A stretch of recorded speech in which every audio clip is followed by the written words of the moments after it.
Nous sommes maintenant et depuis quelques mois dans l'année 2020. On va laisser la décennie 2010 derrière nous, mais avant cela, il faut quand même dresser un bilan de ces 10 dernières années. Alors je vous propose aujourd'hui mon top album de la décennie, ceux qui resteront dans ma discothèque pour la prochaine. Et attention, je me fixe la règle d'un album par artiste pour assurer de la diversité. Et on commence ce top décennie par ma déception, et oui, comme ça on évacue ça tout de suite et on finit sur les notes positives. Arctic Monkeys est un groupe que je connais et que je suis depuis quelques années. Après le fantastique AM et la période de silence qui s'en est suivie, je ne pense pas être le seul à avoir trépigné d'impatience quand ils ont annoncé un nouvel album pour 2018. Surtout quand aucun single ne montrait le bout de son nez pour soutenir la campagne de communication. Quelle déception quand l'album est sorti. Un album de musique lounge, aucun titre mémorable, chacun nous tire un bâillement. C'est vraiment ça que nous réservaient les Arctic Monkeys pour leur 6e album. Maintenant que cela est dit, repassons du côté des bons albums. Et avant que l'on commence, je préviens que ce top est personnel, et je peux donc comprendre que certains ne s'y reconnaissent pas. Et avant de rentrer dans le vif du sujet, et comme une décennie c'est long, on a plein d'albums à voir et je vais passer rapidement sur des albums qui ont marqué, mais que je n'ai pas fait rentrer dans le top pour diverses raisons. Tout d'abord Torches de Foster the People. Le premier album des Américains de Foster the People m'aura accompagné au début de mes années lycée, et je l'écoute encore aujourd'hui à l'occasion. Mais l'album ne prend pas assez de risques et les suites ne m'auront pas assez séduite pour que le groupe prenne place dans le top 10. Soldier de Jane. Arrivé en 2016 avec Zanaka, c'est pour moi son deuxième album Soldier qui est le plus marquant, avec sa référence à la pop culture avec Inspecta, ou encore le titre Abu Dhabi qui est, je pense, un superbe exemple de fusion entre la pop et la musique du Moyen-Orient. Révolution d'IAM. Parce que IAM est sûrement mon groupe de rap préféré et que les voir de retour, ça fait du bien. Je regrette seulement de ne pas trouver des titres aussi frappants que Petit Frère ou Demain c'est loin. Brawl d'Angèle. Une campagne marketing au poil, des titres marquants et dénonçateurs, la seule chose qui empêche Angèle de se hisser dans le top 10, c'est sa carrière trop jeune et le nombre de places limité du top. J'attends avec impatience d'entendre les prochains albums qui ne manqueront pas d'arriver. Calm Down Machine des Strokes. The Strokes, c'est une référence du rock des années 2000. Et même s'ils nous ont un peu délaissé cette décennie, l'album Calm Down Machine me tient à cœur. Truest History des Tudor Cinema Club. J'ai suivi le début des Irlandais de Tudor Cinema Club avec beaucoup de plaisir, et si les deux derniers albums m'ont un peu laissé de marbre, leur premier album Tourist History me donne toujours envie de sauter sur place comme un écureuil cocaïnomane. Every Country's Son de Mogwai. Parce qu'il n'y a pas beaucoup de groupes uniquement instrumentaux sur la scène rock actuelle, alors quand un album de ce type sort, on va pas bouder notre plaisir. King Gizzard and the Lizard Wizard. Vous aurez peut-être compris avec ma dernière chronique que j'aime beaucoup ce groupe, et je me sentais obligé de parler d'eux. Mais comme je ne peux pas me décider sur un album parmi leurs 14 sorties à ce jour, je m'autorise une petite entorse à ma règle, et je mentionne le groupe. On va maintenant entrer dans le vif du sujet, c'est-à-dire le top 10 des albums. Étant donné que je n'arrive pas à me décider sur un ordre qualitatif, je présenterai ces albums dans l'ordre chronologique, du plus ancien au plus récent. Tout d'abord Foss & Dream, des Black Angels. Foss & Dream, sorti en septembre 2010, est l'album qui m'a fait comprendre que le genre psyché était de retour. Je ne l'ai pas découvert à sa sortie, je n'avais après tout que 13 ans à l'époque et ma culture musicale commençait à se former. Quand j'ai découvert cet album, je m'attendais à un album de stoner rock à la Black Rebel Motorcycle Club. Et même si je n'ai pas été déçu par les guitares saturées, je suis tombé dans un tout autre univers dont je ne suis pas vraiment sorti. Cet album, je l'écoute encore régulièrement avec plaisir, et pour ce qu'il m'a apporté, il mérite sa place dans ce top 10. The Hypnoflip Invasion de Stupéflip. Encore un album que j'ai découvert sur le tard, c'est le dernier promis. Classer Stupéflip dans un genre musical, c'est une énorme erreur qui prouve qu'on n'a pas vraiment écouté leur musique. Le troisième album de Stupéflip est le premier à avoir eu une réelle attention portée au texte, et cela se ressent dans la grande majorité des titres de l'album. Je pense notamment au titre Le Spleen des Petits, qui est une plongée dans l'esprit d'un enfant victime de harcèlement scolaire. Et ça dans un album sorti à une époque où le sujet était encore trop peu abordé. Mais l'univers de Stupéflip est bien plus complet et complexe que des chansons engagées, mais j'aurai sûrement l'occasion d'y revenir dans une chronique dédiée. An Awesome Wave de Al G. Enfin un album que j'ai découvert peu après sa sortie en mai 2012. Et celui-là, croyez-le ou non, mais je l'ai boudé la première fois que je l'ai entendu. Mais pourquoi ? Eh bien 2 choses. Une voix, celle du chanteur, et un esprit obtus, le mien cette fois. Mais je pense que cet album s'apprécie sur la durée et du temps j'en ai pris pour l'écouter. Et il se retrouve maintenant dans mon top pour la simple raison que chaque titre m'accroche. 3 titres sortent tout particulièrement du lot. Breeze Blocks tout d'abord, génial titre en 2 parties, accompagné d'un clip monté entièrement à l'envers. Mathilda ensuite, dont le titre est tiré du génial film Léon de Luc Besson. Et enfin Tarot, qui évoque la mort du photographe de guerre Robert Capa, compagnon de Garda Tarot, dans une magnifique mélancolie. Blizzard de Fauve. Je sens qu'avec celui-là, je vais pas me faire que des amis. Mais laissez-moi expliquer la présence de Fauve dans ce classement.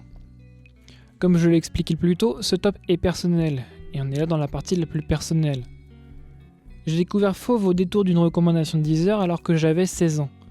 En pleine adolescence, période peu aisée dans la vie de chacun, et ceux de ma génération ont vécu ça sur un fond de crise financière et écologique. Pas la période la plus fun de ma vie donc. Et dans les textes de Fauve, j'ai trouvé des résonances avec ce que je vivais et ressentais, et étant donné le succès du groupe à l'époque, je n'étais pas le seul. Et même si aujourd'hui leur vinyle se retrouve un peu délaissé au milieu de ma modeste collection, le groupe a quand même selon moi sa place dans mon top 10. Racine Carrée de Stromae. Forcément, il devait y être. Il était partout en 2013-2014, dans ta télé, dans ta radio, sur les scènes de festival, chez ta grand-mère. Ok, j'ai un peu craqué. Mais si Paul Van Haver, alias Stromae, était partout, c'était pour une bonne raison. Et cette raison, c'est l'album Racine Carrée, incontournable album de 2013, au point que même les Américains l'ont écouté. Et ça pour un Européen qui chante dans la langue de Molière, c'est pas courant. A savoir que je suis convaincu qu'en musique, succès populaire ne veut pas dire soupe. Et ça n'a jamais été aussi vrai qu'avec cet album. M'ont marqué Papa Outé, qui parle de l'absence du père dans la construction d'un enfant. Formidable, où on peut entendre les étapes du deuil d'une relation. Carmen, qui évoque le côté sombre des réseaux sociaux. Ou les trop souvent oubliés Moules frites et Sommeil, qui parlent respectivement du sida et de l'insomnie, 2 mots encore trop communs dans cette société. Cet album permet à Stromae de sortir la colère qu'il avait en lui, et nous livre au passage un album qui, j'en suis sûr, restera culte. AM d'Arctic Monkeys. Le nom de Arctic Monkeys ne m'était pas totalement inconnu quand est sorti l'album AM en 2013. Mais à part 2 titres bien particuliers, le groupe ne m'avait jamais tapé dans l'oreille. Grosse surprise donc que m'a faite cet album, entre les guitares énervées de titres comme Are You Man et la longueur mélancolique de Number One Party Anthem. Il faut savoir que la mélancolie n'est au départ pas ce que je recherche en priorité dans la musique. Mais ici c'est dosé de telle sorte que je suis obligé de reconnaître que ça marche. Ça marche même très bien. Et c'est grâce à ce disque que je me suis penché sur la discographie du groupe de Sheffield. Et aujourd'hui, presque tous leurs albums sont dans mon téléphone, jusqu'à faire du titre Dancing Shoes ma sonnerie de portable. J'en profite aussi pour évoquer l'autre groupe d'Alex Turner, The Last Shadow Puppet, qui était une autre découverte mais qui ne fait malheureusement pas partie de la période temporelle visée ici. Pure Heroine de Lorde. L'année 2013 a décidément été très riche en albums marquants. Cette fois-ci, c'est la chanteuse néo-zélandaise Lorde qui nous a livré, alors qu'elle n'avait que 17 ans, un superbe album. Comme quoi la valeur n'attend pas le nombre des années. Maintenant, en quoi cet album est superbe ? Et là, on arrive au moment où on va commencer à se répéter par rapport au précédent album du top. Cet album exprime par exemple un certain mal-être de la jeunesse. Ce que l'on peut ressentir quand on est un adolescent coincé dans une banlieue populaire, dans le titre Royals. Elle aborde aussi l'appréhension de la célébrité qui pourrait arriver avec cet album. En fait, cet album aborde la peur de grandir et des responsabilités qui vont avec. Une peur récurrente chez une partie des jeunes adultes. Mais Lorde aborde ça sans tomber dans le pathos, contrairement à Fauve. C'est pour moi la raison qui fait que cet album résistera mieux à l'épreuve du temps. Magnifique de Ratatats. Délaissons maintenant la mélancolie de l'année 2013 et dites bonjour à l'électro-rock survolté de Ratatats. En 2015, ils nous ont pondu l'album Magnifique. Et magnifique il est cet album. Sorti en juillet, il aura accompagné mon été. Il y a de tout dans cet album, entre les titres calmes tels que Supreme ou I Will Return, qui vous donnent envie de boire un verre dans votre jardin. Et les titres plus énervés comme Nightclub Amnesia qui personnellement me donnent une furieuse envie de sauter partout. Mon gros coup de cœur c'est Pricks of Brightness, où les couches de musique s'additionnent les unes après les autres et qui explosent dans un final qui vous scotche au plafond. Un album lumineux et tout simplement magnifique. Si je devais retenir un album qui pour moi caractérise l'évolution de la musique sur cette décennie, ce serait sans hésiter l'album H du groupe EBI. Le maître mot ici c'est métissage.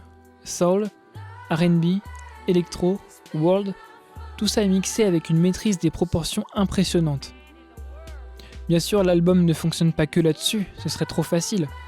On peut par exemple parler de l'engagement féministe sur le titre No Man is Big Enough for My Arms, où les filles samplent un discours de Michelle Obama. Mais ce qui m'a le plus marqué sur cet album, c'est le mixage des basses qui est absolument mastodontesque. Ce point est totalement subjectif, mais comme je l'ai dit avant, ce top est subjectif, donc je ne prendrai même pas la peine de m'excuser. Et on arrive à l'album dont je voulais vous parler, probablement mon préféré de la décennie.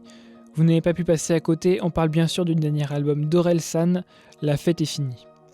On avait l'habitude d'un Orelsan dans son costume d'adolescent loser qui se laisse porter par la vie. Mais ça, c'est derrière lui maintenant. On savait en 2017 que le rappeur Canet préparait un nouvel album. Et c'est le 20 septembre qu'il sort son single Basique pour lancer la promotion de son album. Probablement le titre le plus faible de tous.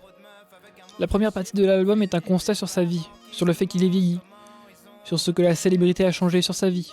On le sent en mer tout en sachant qu'on ne change pas le passé. Mais la deuxième partie de l'album est moins sombre et plus axée sur son présent. L'album finit sur ce qui est pour moi le titre le plus fort de l'album, Note pour trop tard, qui est une sorte de liste de conseils donnée à l'ado qu'il était, le tout porté par les vocalistes des filles d'EBI. Probablement un des meilleurs titres d'Orelsan. Et je finis là pour mon top. Si vous n'avez pas écouté les albums de cette liste, je vous encourage à le faire, ne serait-ce que pour vous forger votre propre avis sur ce que je vous dis. Et sur ce, je vous dis à plus tard pour une autre chronique polémique.